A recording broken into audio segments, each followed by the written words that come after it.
ایک ہم ہیں جو دین کا قدر نہیں کرتے، ایک ہم ہیں جو دین کا قدر نہیں کرتے، ایک آپ تھے جو اپنی جہاں لٹا گئے۔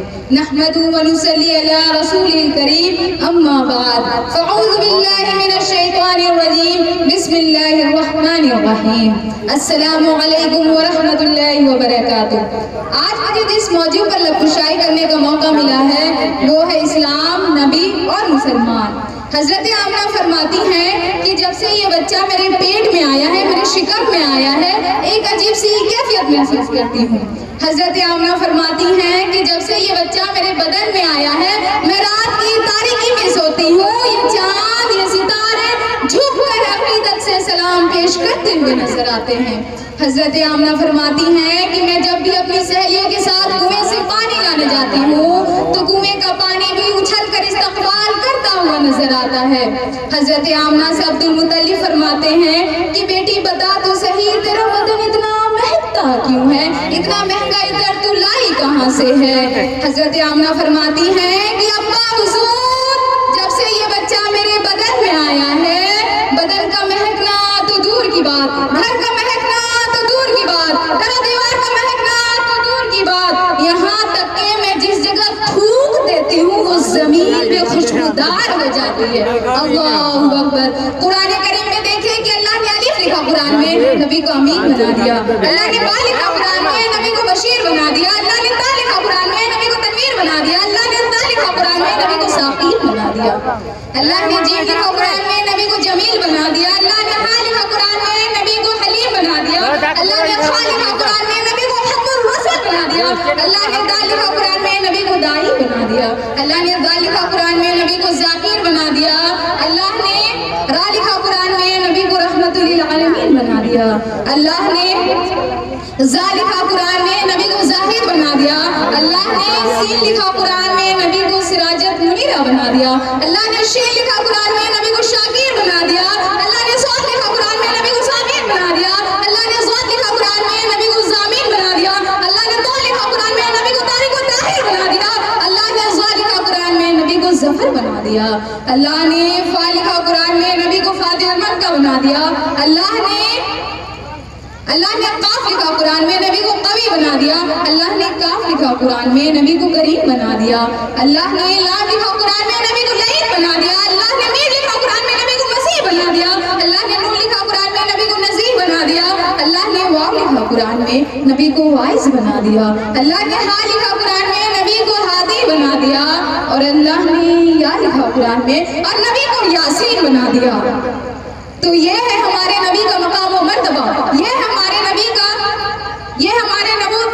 کا شان و شوکت۔ پر آج ہم مسلمان غفلت کی نیند سو رہے ہیں۔ ہم بھول چکے ہیں اس دنیا میں آنے کا ہمارا مقصد کیا ہے۔ ہم بھول چکے ہیں ہمارے نبی کی سنتوں کو، ہم بھول چکے ہیں قرآن کو، ہم بھول چکے ہیں اپنے رب کو۔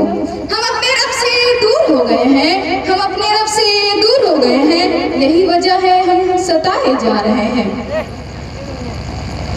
ہم سبھی کو معلوم ہے کہ اسلام کی بنیاد اقرا ہے۔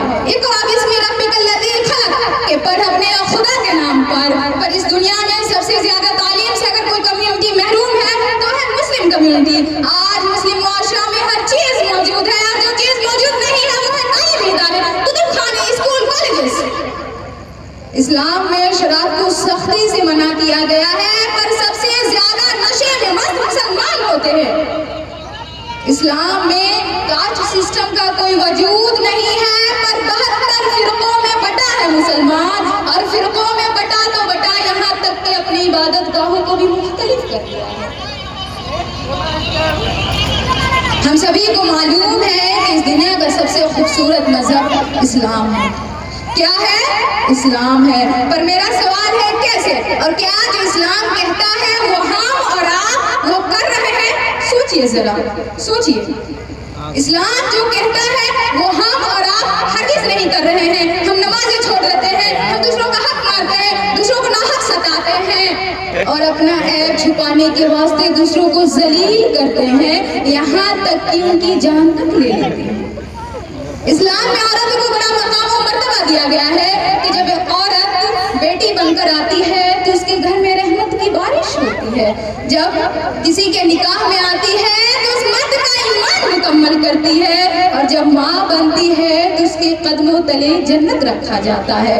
پر آج ہمارے معاشرے میں عورتوں کو جہیز کے نام پہ جلا دیا جاتا ہے، ان کو مار دیا جاتا ہے، ان کو تعلیم سے محروم رکھا جاتا ہے، ان کو ناحق ستایا جاتا ہے۔ تو سوچئے ذرا، کیا ہم نے اسلام کی خوبصورتی کو برقرار رکھا؟ سوچئے ذرا، ابھی کے دور میں اگر نبی کی شان میں کوئی افشخر کہہ دے تو ہمارا خون کھول اٹھتا ہے اور ہم نعرے لگاتے پھرتے ہیں کہ گستاخ نبی کی ایک ہی سزا سرکت سے جدا ہے، سرکت سے جدا۔ تو سوچئے ذرا، اس دنیا میں سب سے زیادہ گستاخ رسول کون ہے؟ کون ہے جو نبی کی شان میں گستاخیاں کیے جا رہا ہے؟ سوچئے ذرا، کیا وہ مسلمان نہیں ہے؟ کیا وہ ہم اور آپ نہیں ہے جو نبی کی شان میں ہر روز گستاخیاں کرتے ہیں، آئے دن گستاخیاں کرتے ہیں؟ تو میرے ساتھ کہیے کہ گستاخ نبی کی ایک ہی سزا، سرکت سے جدا، سرکت سے جدا۔ نکالیے تلوار اور کاٹیے اپنا سر۔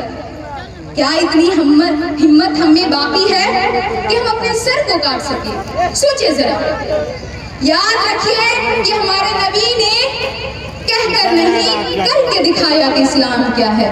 یاد رکھیے، ہمارے نبی نے کہہ کر نہیں کر کے دکھایا کہ اسلام کیا ہے۔ اور آخر میں اپنے غزل کے چند اشعار سے ختم کرنا چاہوں گی کہ تعمیر مسجدوں کی کر کے، تعمیر مسجدوں کی کر کے زمانے میں ہم لوگوں کے دلوں کو ویران کر گئے۔